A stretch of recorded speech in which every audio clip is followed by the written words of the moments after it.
वहीं हमारे संवाददाता उपेंद्र सिंह राणा देहरादून से जुड़ गए हैं। वहीं हमारे साथ हमारे संवाददाता महावीर उत्तरकाशी से जुड़ गए हैं। सबसे पहले महावीर, आपके पास आते हुए अगर मैं बात करूं अभी बारिश से जो कहर मचा हुआ है उत्तराखंड को लेकर, तो ग्राउंड जीरो पर आप क्या स्थिति देख रहे हैं? जी बिल्कुल, निश्चित तौर पे जिस तरह मानसून आया है और मानसून जो है अपने साथ जो है मुसीबत लेके आए। अगर मैं बात करूंगा उत्तरकाशी की, तो उत्तरकाशी 24 घंटे से लगातार जो है बारिश हो रही है और बारिश के कारण जो है लैंडस्लाइड जो है लगातार हो रहे हैं। अगर मैं बात करूं यमुनोत्री की, तो यमुनोत्री राष्ट्रीय राजमार्ग रात को 2 बजे के आसपास जो है एक लैंडस्लाइड आया था, जहां पे जो है 29 मजदूर जो है वहां पे रुके हुए थे, क्योंकि वहां पे एक होटल का कंस्ट्रक्शन कार्य चल रहा था। तो उसमें से 20 लोग तो सुरक्षित बच गए थे, मगर 9 लोग जो है वहां पे जो मलबा आया था उसमें जो है दफन हो गए थे। उसमें से 2 बॉडियों को अभी तक रिकवर किया जा चुका है, मगर 7 लोग अभी भी मिसिंग हैं वहां पे।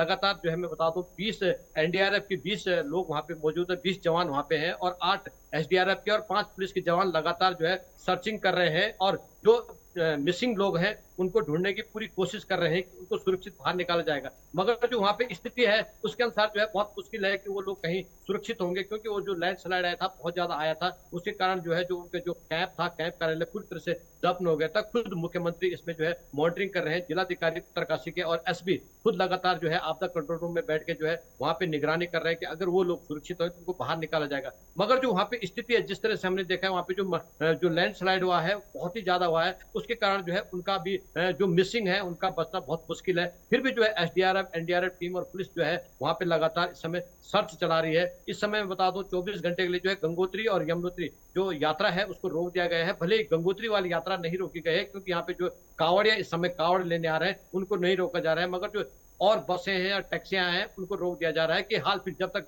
मार्ग सुरक्षित ना हो या मौसम पूरी तरह से सही नहीं होता है तब तक आप आगे न बढ़े। क्योंकि अभी 24 घंटे के लिए और अलर्ट किया है, जो एलो किया है पूरे उत्तरकाशी जिले को में भी लगातार बारिश जारी है। तो जो प्रशासन है वो पूरी तरह से निगरानी कर रहा है कि किसी तरह की अनहोनी न हो। जी ठीक है।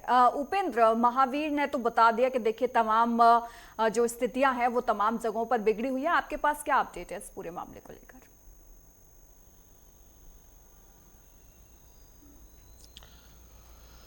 देखिए भारती, अगर उत्तराखंड की अगर बात की जाए तो उत्तराखंड में 7 जिले ऐसे हैं जहां पर मौसम विभाग की ओर से रेड अलर्ट जो है वो जारी किया गया है। उसमें देहरादून है, उत्तरकाशी है, चमोली, रुद्रप्रयाग, बागेश्वर, पिथौरागढ़, इन जगहों पर जो है भारी से बहुत भारी बारिश होने की चेतावनी जो है वो जारी की गई है। और जो अन्य जनपद हैं वहां पर जो है येलो अलर्ट जारी किया गया है। तो ये कह सकते हैं कि अभी भी जो है प्रदेश के कई हिस्सों में जो है बहुत भारी बारिश होने की चेतावनी जो है वो जारी की गई है। जिस तरीके से देर रात से लगातार जो है वो बारिश हो रही है, देहरादून समेत तमाम जो जिले हैं वहां पर जो है वो बारिश देखने को मिल रही है। जिस तरीके से मेरे सहयोगी ने भी बताया कि उत्तरकाशी के जो सिमली है, बड़कोट का जो क्षेत्र है, यमुनोत्री राष्ट्रीय राजमार्ग, वहां पर जिस तरीके से बादल फटने की सूचना आई, उसके बाद जिस तरीके से जो मलबा आया था, उसके बाद वहां पर जो कंस्ट्रक्शन का काम जो होटल का चल रहा था, वहां पर जो मजदूर थे उनमें से जिस तरीके से जो 7 से 8 मजदूर जिस तरीके से दफन हुए हैं, 2 लोगों की डेड बॉडी जो है वो निकाल दी गई है और रिकवरी भी चल रही है। रेस्क्यू अभियान लगातार जारी है। खुद मुख्यमंत्री जो है वो मॉनिटरिंग कर रहे हैं। जिस तरीके से वो आपदा कंट्रोल रूम पहुंचे थे वहां पर भी उन्होंने मॉनिटरिंग की है। अधिकारियों को साफ दिशा निर्देश जो है वो दिए गए हैं। उसके साथ ही चारधाम यात्रा को फिलहाल एक दिन के लिए जो है वो रोक दिया गया है, क्योंकि तमाम जगहों पर जिस तरीके से जो भारी बारिश हो रही है वहां पर जिस तरीके से जो भूस्खलन की स्थिति बन रही है, क्योंकि चमोली राष्ट्रीय राजमार्ग भी कई जगहों पर बाधित है। और उसके साथ ही जिस तरीके से जो बद्रीनाथ हाईवे, केदारनाथ जो हाईवे हैं वो भी जो है बाधित चल रहे हैं। लगातार पहाड़ियों से जो पत्थर गिरने की जो लगातार जो सूचना मिल रही है, खासतौर पर जो रुद्रप्रयाग का सिरोबगढ़ का जो क्षेत्र है वहां पर, जो कि बद्रीनाथ और केदारनाथ दोनों मार्गों को जोड़ता है, वहां पर सबसे ज्यादा दिक्कतें हो रही है। ऐसे में यात्रा को एक दिन के लिए जो है वो रोक दिया गया है, ताकि यात्रियों को किसी भी प्रकार की दिक्कतों का सामना न करना पड़े और सभी को अलर्ट पर रहने के दिशा निर्देश जो है वो दिए गए हैं। उसके साथ ही जो नदी नालों के किनारे जो रहने वाले लोग हैं उनको सुरक्षित स्थानों पर जाने के लगातार अनाउंसमेंट जो है पुलिस प्रशासन की ओर से जो है वो किया जा रहा है।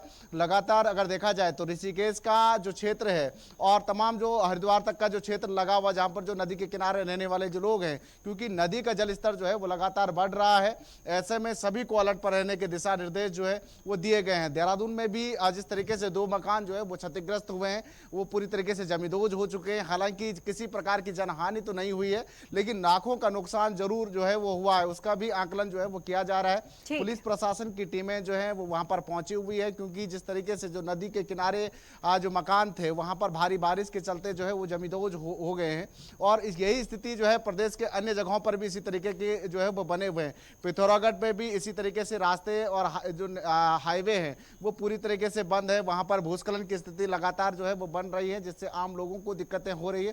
साथ ही साथ जिस तरीके से जो ओम पर्वत और जिस तरीके से जो यात्राएं जो चल रही है वहां पर भी उनको जो है वो दिक्कतों का सामना करना पड़ सकता है। तो ऐसे में सभी को अलर्ट पर रहने के दिशा निर्देश जो है वो दिए गए। खासतौर पर 30 जून तक जिस तरीके से भारी बारिश का अलर्ट जो है वो जारी किया गया है। ठीक है, देखिए जैसा उपेंद्र ने बताया, महावीर आपसे भी मैं ये जानना चाहूंगी कि यहाँ पर दो लोग जो हैं वो नजर आते हैं, एक तो उत्तराखंड की जनता और दूसरे यहाँ पर यात्री बड़ी संख्या में आते हैं, पर्यटक बड़ी संख्या में आते हैं। तो दोनों के लिए क्या सलाह जो है वो प्रशासन की तरफ से दी गई है?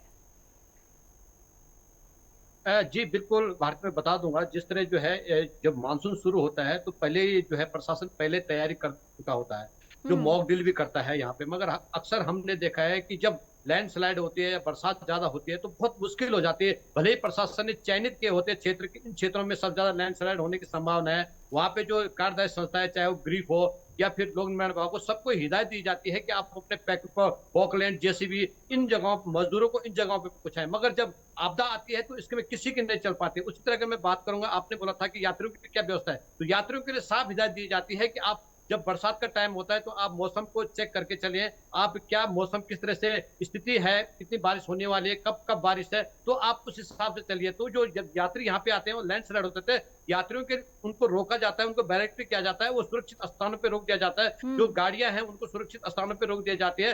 तो यात्री थोड़ा पैनिक होते हैं कि उनको लगता है कि हम कई दिनों से यात्रा पे चल रहे हैं और अगर यहाँ पे आ रहे हैं हमें रोक दिया जा रहा है। तो प्रशासन के लिए थोड़ा सा मुसीबत भी होती है, उनसे फिर टकराव भी होता है तो उनको रोकना पड़ता है। उसी तरह अगर मैं स्थानीय लोगों की बात करूंगा तो सबसे ज्यादा मुसीबत होती है जो कामगार लोग होते हैं, जो स्कूल जाने वाले बच्चे होते हैं, उनके लिए थोड़ा मुसीबत होती है। क्योंकि जो छोटे छोटे नाले, गांव के रास्ते होते हैं, छोटे छोटे नाले बढ़ जाते हैं, जो पुल है, छोटी छोटी पुलिया है, वो बह जाती है। तो मार्गों में पहाड़ों का जो भौगोलिक स्थिति अगर हम देखें उत्तरकाशी की, तो सबसे ज्यादा पहाड़ी क्षेत्र है, यहाँ पे सबसे ज्यादा लैंडस्लाइड या पहाड़ों से पत्थर गिरने या पेड़ गिरने की संभावना सबसे ज्यादा होती है। तो बहुत कठिन होता है ये 2 महीने का जो है। अगर मैं इस 2 महीने की बात करूंगा तो इस 2 महीने में बहुत कठिन जीना होता है। तो लोग, अब भले प्रशासन कहता है कि जब अगर आवश्यकता ही बहुत जरूरी है तो ही बाहर निकले, वरना बाहर नहीं निकले। इस तरह का मैं बात करूंगा, प्रशासन ने पहले ही कहा था कि जो 9 बजे के बाद से लेकर सुबह 5 बजे तक कोई भी वाहन यहाँ पे नहीं चलाए जाएंगे। पूरी तरह से रोक दिए गए हैं कि रात कोई भी वाहन नहीं चलेंगे। क्योंकि हमने पिछली बार देखा है कि कई बार जो है कई घटनाएं हो चुकी है ऐसी, जो रात को वाहन चलते हैं, लैंडस्लाइड होता है तो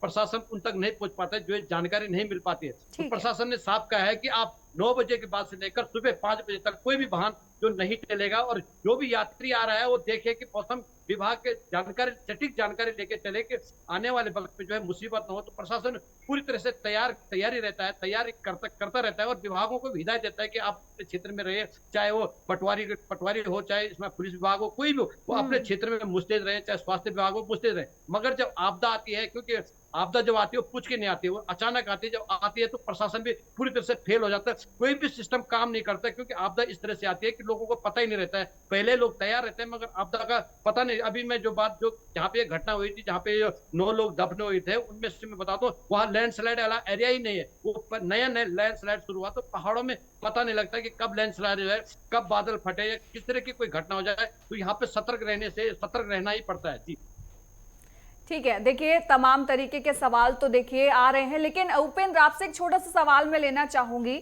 कि जो सीएम धामी हैं वो लगातार बैठकें करते हुए यहाँ पर नजर आ रहे हैं। अभी भी देखिए उन्होंने अभी फिलहाल जो स्थिति उत्तराखंड में बनी हुई है बारिश को लेकर, उसको लेकर भी बैठकें की, लेकिन बैठकों का जो रिजल्ट है वो क्या निकलता है? क्योंकि देखिए जब हेली दुर्घटनाएं हुई तब भी बैठकें ली गई थी, उससे बड़े बड़े भी वादे किए गए थे उससे पहले भी कि चारधाम यात्रा नहीं रुकेगी, जी हमने पूरी व्यवस्था कर ली है, इस बार मानसून जो है वो कुछ नहीं बिगाड़ पाएगा।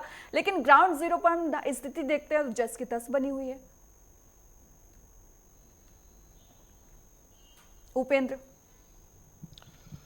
देखिए भारती, अगर उत्तराखंड में अगर बात की जाए, जिस तरीके से जो प्राकृतिक आपदाएं जिस तरीके से जो आती है उसको रोका तो नहीं जा सकता, लेकिन उसके लिए बचाव कार्य जो है वो जरूर किए जा सकते हैं। उससे पहले तमाम सारे इंतजामात जो है वो किए जा सकते हैं कि कहाँ पर जो है ज्यादातर स्थितियां जो है वो खराब होती है और क्या कुछ स्थिति, क्योंकि जो आपदाएं हैं वो बताकर नहीं आती, लेकिन ये जरूर है कि अगर कहीं पर कोई ऐसी जो नेक पॉइंट है जहां पर लगातार भूस्खलन की स्थिति अगर बनती है, उन पर जो है राहत बचाव के कार्य तमाम उसके सुरक्षित इंतजाम जो है वो किए जा सकते हैं। और यही स्थिति उत्तराखंड में देखने को मिलती है। जिस तरीके से मैंने जिक्र किया था कि कई सारे जो नेशनल हाईवे हैं और खासतौर पर जो चारधाम रूट वाले जो मार्ग हैं वो पहले से जो है वो बाधित चल रहे हैं, लेकिन उसके लिए जो है पहले से जो है काम जो है उस तरीके से नहीं किया जाता है, क्योंकि हर बार दावे जरूर किए जाते हैं कि तमाम सारे इंतजाम जो है वो किए गए हैं, लेकिन सबसे ज्यादा जो दिक्कतें होती है कि जिस तरीके से जो नदी नाले जिस तरीके से उफान पर रहते हैं, ऐसे में वहां पर जो रास्ते बह जाते हैं, उनके बाद जो आम लोगों को दिक्कत हो जाती है। उसके साथ ही ये भी देखा जाता है कि कई बार ये भी देखा गया कि कई गांवों का संपर्क मार्ग जो है वो टूट जाता है और ऐसे में आम लोगों को भी दिक्कतें होती है। उसके साथ जो चारधाम यात्रा है, जो कि उत्तराखंड की रीढ़ मानी जाती है आर्थिकी के तौर पर, उस पर सबसे ज्यादा लापरवाही ये देखी जाती है कि कई ऐसे मार्ग हैं, कई ऐसे नेक पॉइंट हैं जहां पर हर साल भूस्खलन की स्थिति जो है वो लगातार बनती है, जहां पर यह देखा जाता है कि मार्ग जो है वो लगातार बाधित होते हैं, लेकिन उसके बावजूद भी उस पर उस तरीके के ठोस जो ना तो नीति बनाई जाती है, ना ही उस पर कोई ठोस काम जो है वो किया जाता है। लेकिन सरकार उसके ये बावजूद सवाल ये देखिए देखा जाता उपेंद्र है कि वाजिब पूरी है कि तैयारी के ठोस दावे जरूर नीति करती और है। ठोस और तरीके पिछले से साल सोचने से पर लेकर तमाम जरूरत जब जो है भी वो सरकार को है। आप दोनों का बहुत बहुत धन्यवाद तमाम जानकारी के लिए।